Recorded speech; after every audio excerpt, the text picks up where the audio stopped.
If you think that aldehydes are old-fashioned, then let me prove you wrong. This video will be for you if you are craving for some fresh, clean scents, or you just want to expand your horizons and get into this scent profile a little bit more.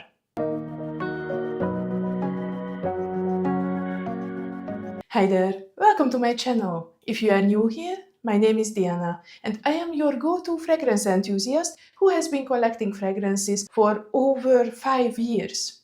Here on this channel, we talk about all fragrances. It doesn't matter if it's niche, designer, or Middle Eastern, the ultimate goal is just to smell good and feel good. So, today I'm bringing you 5 aldehydic perfumes that are worth to get your nose on if you love aldehydes. And first, let's get the most obvious out of our way. Chanel No.5 EDP, the perfume that everyone knows from its aldehydic scent profile. And I have to say that I am kind of happy to see this fragrance making an appearance in the community again. It is just a classic scent, and you can love it or hate it, but it is still iconic. Of course, it has been reformulated a few times, and I have to say that I only smelled the previous version and the new version of it so far.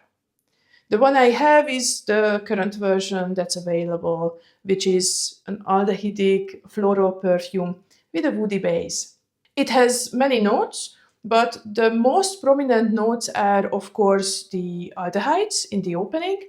Then it has a lot of ylang-ylang, and that will thicken the texture and will add some extra creaminess. Then we also have iris, which will make it slightly powdery, and also jasmine that will contribute to that soapiness, and it will also complement the aldehydes very well. And in the base we have that classic patchouli, sandalwood with some vanilla and oak moss as well.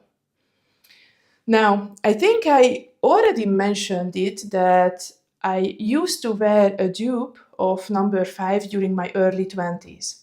And I got the comment multiple times that it didn't fit me as it smells too mature. I can see it somehow, as it has definitely some heaviness, but I would still encourage you to revisit it, as after smelling quite many perfumes over the last 5 years, I really started appreciating this scent profile more and more.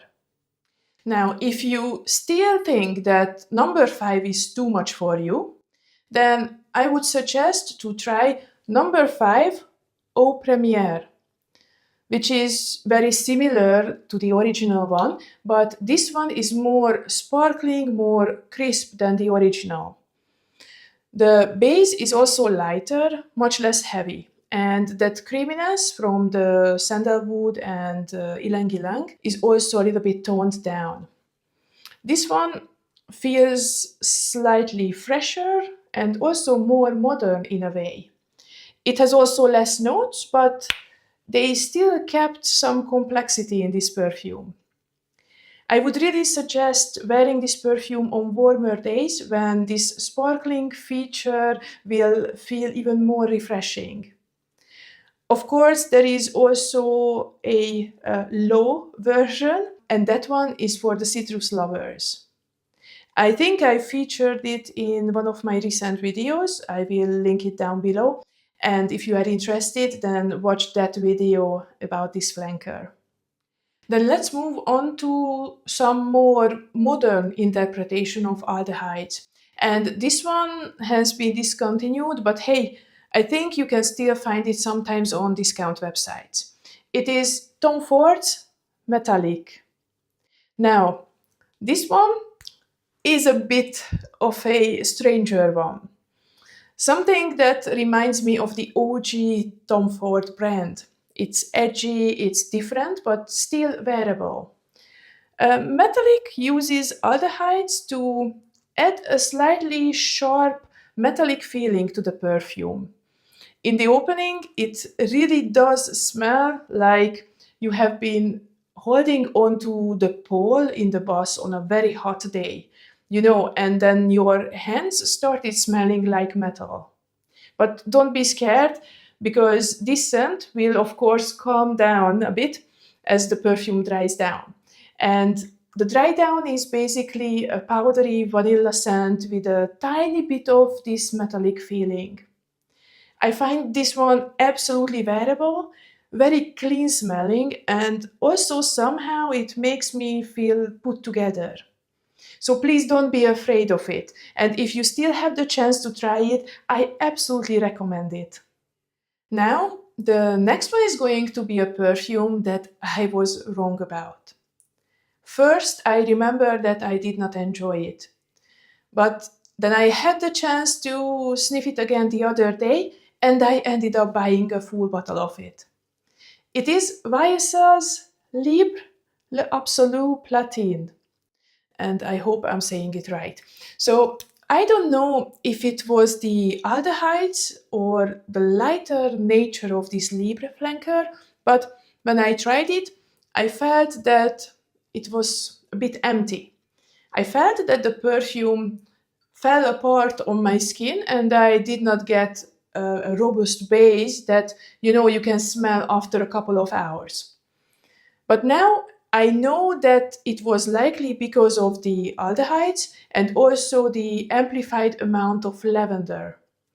It is definitely lighter, fresher, doesn't have any thickness. It is much more airy and soapy. And now that I'm getting into aldehydes, I started appreciating it. It is much more crisp, sparkling, fresh, and it can make you smell really professional, and again, this one as well, put together. I really see it now. And I think this Libre flanker can be for you if you found the original Libre way too much, too intense, but you are okay with the scent of lavender itself. And of course, you must like aldehydes as well.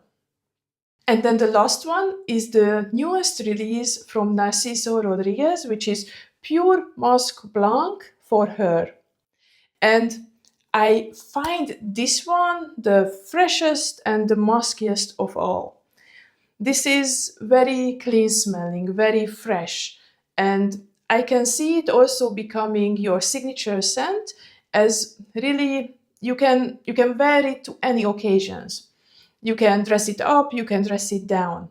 It smells just like a very crisp, clean, pressed white shirt. Like, the one that you got from the cleaner, where they really cleaned it chemically, and then the sharpness of that musky aldehydic fabric conditioner is still super strong, but in a very good way. Originally, I described this perfume as slightly sharp, and I still think that it has a very particular sharpness. But I wanted to mention that a couple of you in the comments did not agree with me. And some of you did not smell anything screechy when it comes to the musk. So I would say that test it for yourself. But I think in general, if you enjoy musky aldehydic perfumes, then you will love it. So I guess this was it for today. Some aldehydes that don't smell old-fashioned and definitely worth a try. Have you tried any of these? What is your favorite aldehydic perfume? Share it down below and let's just start a conversation in the comments. And until the next time, just keep on smelling good and feeling good. Bye bye.